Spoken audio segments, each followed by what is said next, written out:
we are ready to kick this one off. Bout 2 here, Cage 2, day 3, quarterfinals day. You can see a lot of energy coming through from both of these athletes, a lot of movement already. Oh, nice uppercut landed. Good inside leg kick as well by Mokaev. Very busy fighters again, same as what we saw in the previous one. Again, you know they're small guys, so there's always so much action, so fast. Junior bantamweight division here, 61.2 kilograms, 135 pounds. And there is the first takedown by Mokaev. You can see that wrestling background now really starting to come through. And again, using head control, head under the chin, trying to push opponent's face out of center and implement some possible ground and pound, get his arms free, and we'll see what he does from here.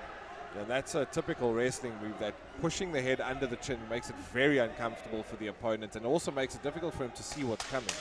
And I like he's throwing body shots first. He's going body head with his ground and pound. And you might see a combination where he goes body head and then the other hand comes around. And he is keeping himself very tight against his opponent, not allowing him to move at all from that bottom position. As you say, body heads, throwing those strikes, making sure that the hand has to move up and down, opening it up for the head strikes later on. Very aggressive fighter, very busy from the top. We've seen a lot of guys just get on top and lie there and not actually throw much, many strikes, just kind of dominate the position, not look to cause much damage. But Mokaev is definitely very active. He's throwing a lot of strikes. Yeah, well, the Kazakhstani fighter is keeping him in his guard, which is fine, but there's no action on the bottom. So, Mokaev is just throwing nothing but action, trying to stay active. Always keep on punching so the ref doesn't stand you guys up. And again, you want to end the rounds on top. You want to win for sure 2 out of 3 rounds to move on to the next match. And he's just staying active. He's trying to show that if I take you down, I'm going to keep on throwing. And the problem here for the Kazakhstani fighter is that he's not doing much, he's not staying busy, and he's not moving a lot. So it makes it very easy for Mokaev to pick those shots, decide where he wants to be, because there's not a lot of action happening underneath him. So he doesn't have to think about what his opponent's doing, just what he's doing.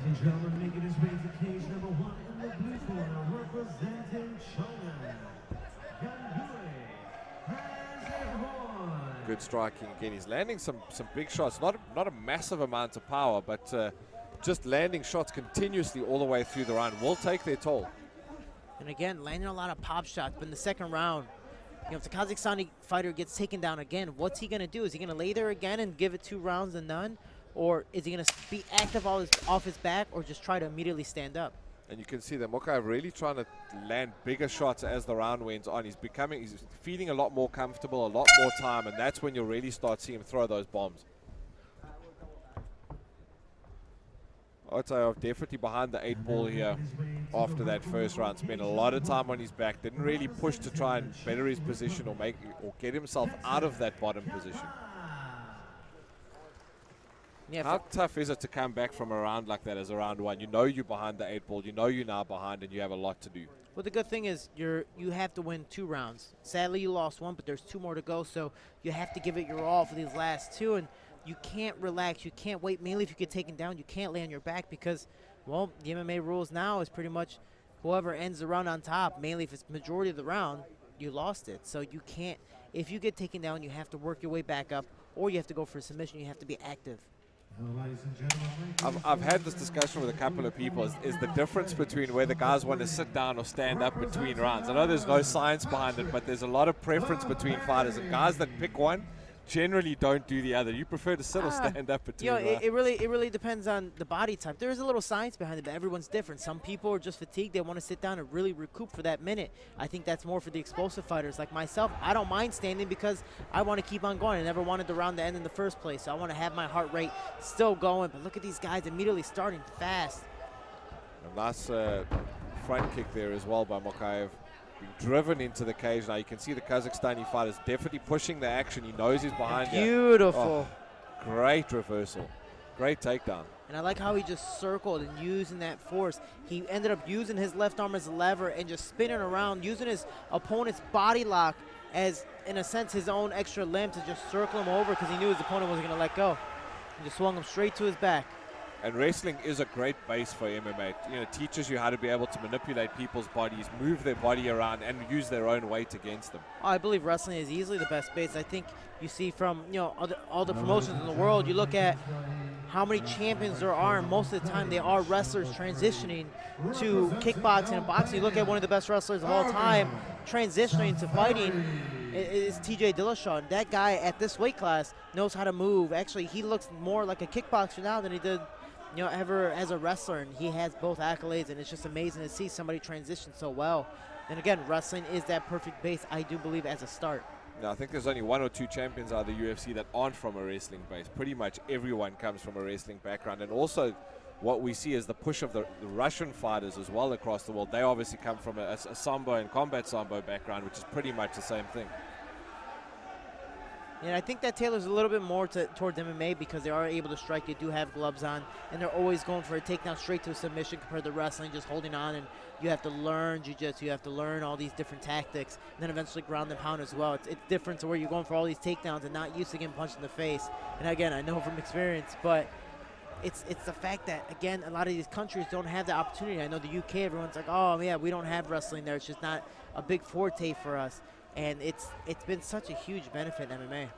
And also sambo, you know, sambo and combat sambo are taught in school in Russia. So I mean, those guys are coming from that base all the way through, similar to the States where they do wrestling and then go into college wrestling. I think that's why you can see those, you know, those 2 countries doing really well in the sport. And that was my forte. I mean, I love to stand and bang and put on a show. I'm, you know, Mexican, Puerto Rican. I am that Mexican style fighter that loves to just walk forward and impose my will. But I know, when in doubt, if I'm losing this fight, I have to take you down, and I know my wrestling is always going to be there. And there you can see again Mokaev all the way through this round, just controlling his opponent, putting his head in the chest. But there you can see the referee standing them up, asking for more activity. Again, nice immediately, big shots beautiful landed. right hand. Calling each other on here. The guys want to see a fight.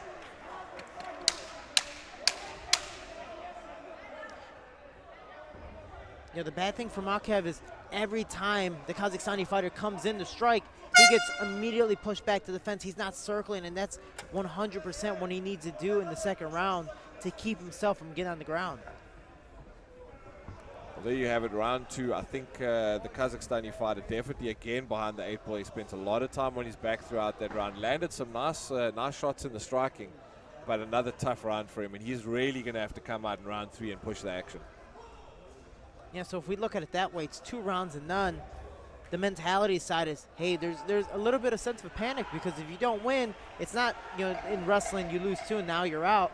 No, there's no placing here. If you lose, you're officially out and you don't compete for tomorrow.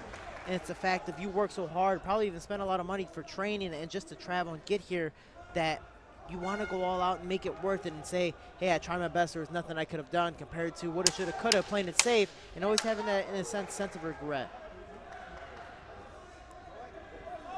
Ready to go here for round 3, fight number 2, day 3 at the IMMAF and WMMAA World Championships.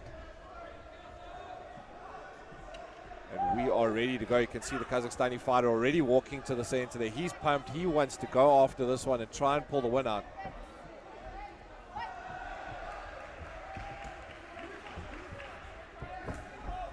Nice inside leg kick.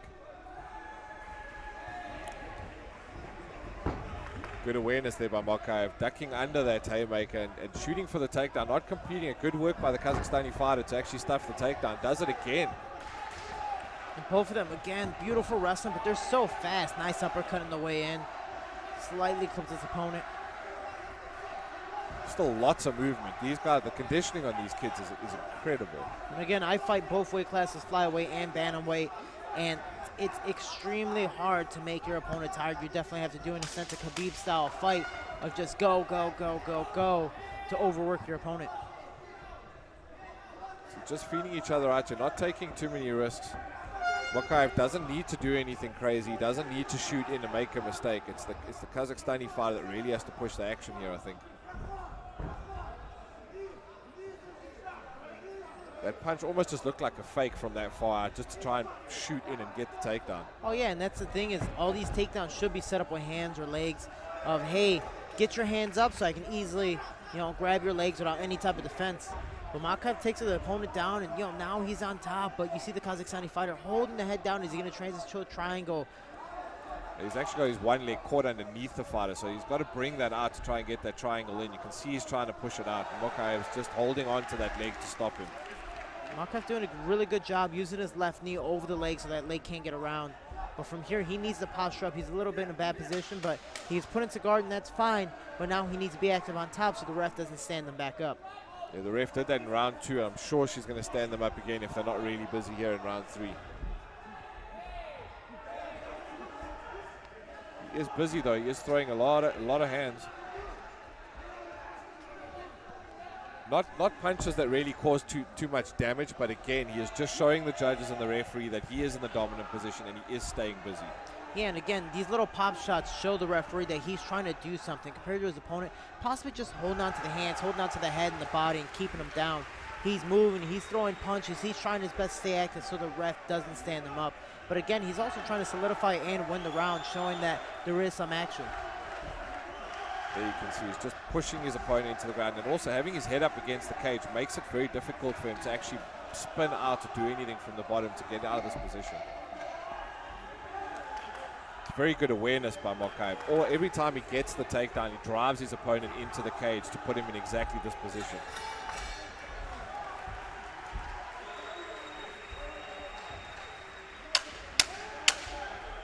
There we go, 10 seconds left in this one. Mokaev will finish the round again on top. But was it enough to win the fight? Yeah, we'll see what the judges have to say. Again, a lot of action in this fight, going back and forth. They're very busy fighters again, both of them. In smaller weight divisions, the guys burn a lot of energy, a lot of cardio in there. Spend a lot of time in the gym and on the road.